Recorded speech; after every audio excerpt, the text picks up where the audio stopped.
मुफ्ती सलमान अजहरी साहब कब जेल से रिहा होंगे और अभी इस वक्त जो मुफ्ती सलमान अजहरी साहब के ऊपर पासा एक्ट लगा हुआ है, इस पासा एक्ट से कैसे छुटकारा पाएंगे और कानूनी तौर पर कितने दिन तक पासा एक्ट से छुटकारा मिल सकती है, इसी हवाले से ये भाई बहुत बेहतरीन अंदाज में समझाए हैं, बताए हैं कि पासा एक्ट क्या होता है और कितने दिनों तक इससे रिहाई हासिल होगी और किस जुर्म में पासा एक्ट लगाया जाता है। मुफ्ती सलमान अजहरी साहब के ऊपर जो पासा एक्ट लगाए हैं वो किस बुनियाद पर लगाए हैं, पासा एक्ट का मतलब क्या होता है, बहुत बेहतरीन अंदाज में समझाए हैं। आप इस वीडियो को देख सकते हैं, कितनी बेहतरीन अंदाज में समझाए हैं कि पासा एक्ट होता है क्या और कितने दिनों तक छुटकारा पाएंगे मुफ्ती सलमान अजहरी साहब। तो आप वीडियो को देख सकते हैं। पासा एक तमाम लोग जानते हैं कि किस तरह का कानून है। पासा उन लोगों के ऊपर इंपोज किया जाता है जो बेसिकली ड्रग का धंधा करते हैं, है ना। एक कोई खूंखार आदमी हो, मुफ्ती सलमान अजहरी साहब अब खूंखार आदमी तो है नहीं, क्योंकि अगर खूंखार आदमी होते तो इन्हें मतलब एक के बाद जो है 3 मरतबा उन्हें जो है वो बेल तो नहीं मिल जाता। खैर, तो इस तरह के कई सारे मामले, खूंखार आदमी होना चाहिए, ड्रग माफिया होना चाहिए, जमीन का धंधा करने वाला होना चाहिए, और वो ऐसा वैसा जमीन का धंधा नहीं करने वाला, मतलब जो बहुत खूंखार आदमी हो, लोगों को मार दे पीट दे, जगह खाली करवाए, इस तरह के लोग। उसके बाद में इस कानून में संशोधन लाया गया था, जिसमें था कि जो काऊ है, गौ हत्या करने वाली जो लोग हैं उनके ऊपर कार्रवाई इसके तहत किया जाता है, और भी कुछ सारे मामलात हैं उसके तहत इस पे कार्रवाई की जाती है। लेकिन क्या मुफ्ती सलमान अजहरी साहब इसके लिए एलिजिबल थे, ये बहुत बड़ा सवाल है, या फिर मुफ्ती सलमान अजहरी साहब के ऊपर जानबूझ करके जो है इस तरह के मामला दर्ज किए गए। आप हमें ट्विटर हैंडल पर भी फॉलो कर सकते हैं, यानी कि एक्स प्लेटफॉर्म पे जाकर के आप हिंदुस्तानी मीडिया को सर्च करके आप फॉलो कर सकते हैं, आपको ब्लू टिक के साथ वहां पे दिख जाएगा। गुजरात मुफ्ती सलमान अजहरी साहब के जेल में काटने पड़ सकते हैं 12 महीने।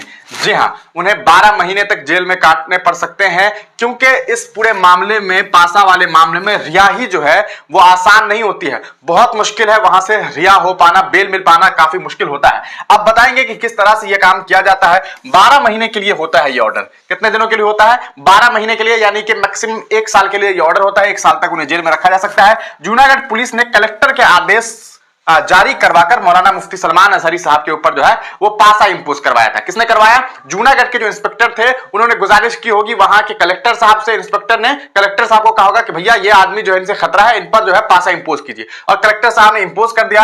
अब है कि इस कानून जो पासा है उसे कहते हैं गुजरात असामाजिक गतिविधियों की रोकथाम अधिनियम। इसके तहत कार्रवाई की गई है। गुजरात में यह कानून प्रशासन को सार्वजनिक सुरक्षा बनाए रखने के लिए बुलेट गन्स, खतरनाक व्यक्तियों, नशीली दवाओं के अपराधियों, अनैतिक तस्करी अपराधियों और संपत्ति हड़पने वालों को निवारक हिरासत के तहत लेने की अनुमति देता है। हमने आपको पहले ही बताया। और इसके बाद मुफ्ती को फिर से डिटेन किया गया है। अब मौलाना को वडोदरा जेल में रखा जाएगा, मतलब रखा जा चुका है। पासा में आरोपी को जहां एफआईआर दर्ज है उस जिले में नहीं रखा जाता है।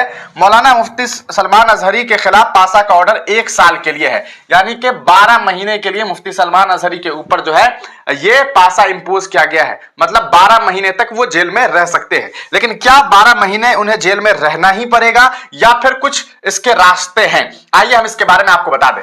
पासा लगने के बाद आरोपी को रिहाई में कम से कम 6 से 7 महीने का समय लग जाता है। मतलब अगर आप पूरी कोशिश करते हैं ना, तब भी लगभग 6-7 महीने लग जाता है। क्यों लगता है इसको समझिए।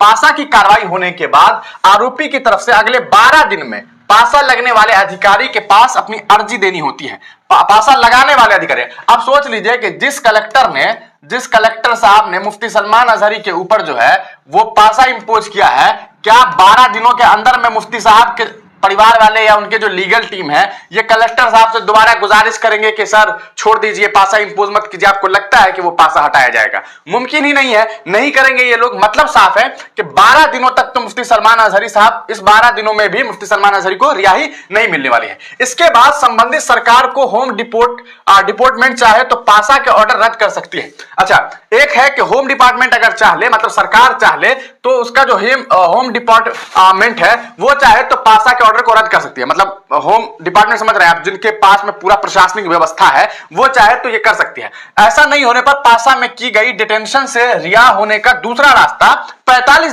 दिन के बाद आता है। यानी कि मुफ्ती सलमान अजहरी साहब को 22 तारीख को जो है उनके ऊपर पासा इंपोज किया गया। अब 22 के बाद 12 दिनों के बाद, मतलब 12 दिनों के बाद जो है क्या होता है कि 12 दिनों के अंदर अगले 12 दिन में जो मतलब 22 से 12 आप समझ लीजिए कितना हो जाएगा, इसको मान के चलिए आपके 4 मार्च है ना, या 3 मार्च हो जाएगा। तो 3 मार्च तक मुफ्ती सलमान अजहरी साहब के जो लीगल टीम है उन्हें क्या करना होगा कि पासा को हटाने के लिए कलेक्टर साहब से गुजारिश करना होगा। लेकिन कलेक्टर साहब ये काम करेंगे नहीं, इसके 100% चांसेस है कि वो नहीं करेंगे। अब इसके बाद दूसरा रास्ता क्या है कि होम डिपार्टमेंट, यानी कि वहां की जो सरकार है उसका जो होम डिपार्टमेंट है वो चाहे तो हटा सकता है। लेकिन वो क्यों हटाएगा? आपको लगता है कि वहां की सरकार भारतीय जनता पार्टी की सरकार है, होम डिपार्टमेंट मुफ्ती सलमान अजहरी को क्यों रिहा करेगी? ऐसा वो नहीं करेगी, हरगिज नहीं करेगी, ये इसके ज्यादा चांसेस है। अच्छा, इस पूरे मामले के बाद अब समझ लीजिए कि मान लेते हैं 3 मार्च तक टाइम था, 3 मार्च तक अगर नहीं किया जाता है तो उसके बाद क्या होता है कि दूसरा रास्ता 45 दिन के बाद आता है। इसके बाद 45 दिन के बाद, यानी कि समझ लीजिए कि 1.5 महीना और, तो आप समझ लीजिए कि 2 महीना तो गया, 1.5 महीने के बाद यानी 45 दिन के बाद जो रास्ता आता है उसमें क्या होता है कि पासा एडवाइजरी बोर्ड होता है, जिसे पीएबी कहते हैं, में आरोपी चाहते तो अपनी इष्ट मित्र के साथ पेश होकर रिहा करने की गुहार लगा सकता है। इसमें भी रिहाई नहीं मिलने पर संबंधित व्यक्ति की मुश्किलें बढ़ जाती है। यानी कि अब जो बोर्ड होगा, पासा का जो बोर्ड होता है, पीएबी कहते हैं इसे, जिसे आप समझ लीजिए कि पासा एडवाइजरी बोर्ड कहा जाता है। इस बोर्ड के पास मुफ्ती सलमान अजहरी साहब जाएंगे, उनके साथ कुछ लोग जाएंगे, कहेंगे कि सर हमें जो है वो आप माफ कर दीजिए, हमारे ऊपर से जो पासा है उसे हटा दीजिए, है ना। तो लेकिन ऐसा होगा, मुफ्ती सलमान अजहरी साहब को अगर 45 दिनों के बाद भी उन्हें जब उसके पास जाएंगे और उनके पास जाकर के जब गुहार लगाएंगे कि सर हमारे ऊपर से हटा दीजिए, तो हटा दिया तो हटा दिया, नहीं हटाया तो फिर समझिए कि उसके बाद मुश्किल और बढ़ जाती है।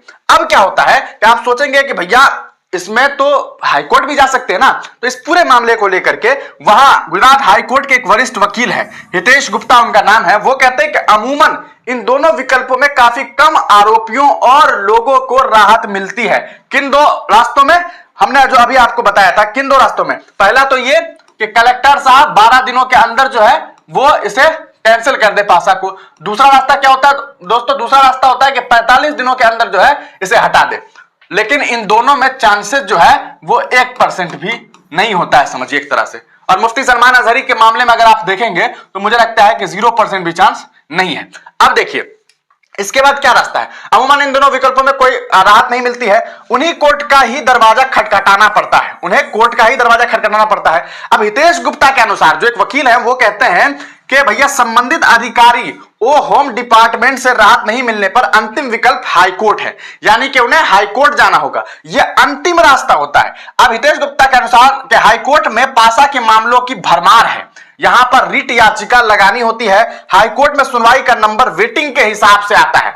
ऐसे में अब क्या है ना कि आप जाएंगे हाईकोर्ट, हाईकोर्ट में कहेंगे कि भैया हमारा जो है बेल अपील लीजिए, या मतलब पासा को जो है रिवोक करने का जो है वो हम पासा को रिवोक करने का मतलब होता है पासा हटाने के लिए जो है वो सुनवाई के लिए हाईकोर्ट जाया जाएगा। लेकिन हाईकोर्ट में जब जाते हैं तो ऐसे पासा इंपोज हुए लोग जो है गुजरात में बहुत सारे हैं, ऐसा नहीं कि मुफ्ती सलमान अजहरी साहब के ही ऊपर इंपोज हुआ है, बहुत सारे लोग हैं। तो अब क्या है कि वहां पर इस केस को रिवोक करने के लिए, यानी कि पासा को हटाने के लिए वहां पर लाइन लगा हुआ है, पहले से ही बहुत सारे लोग हैं।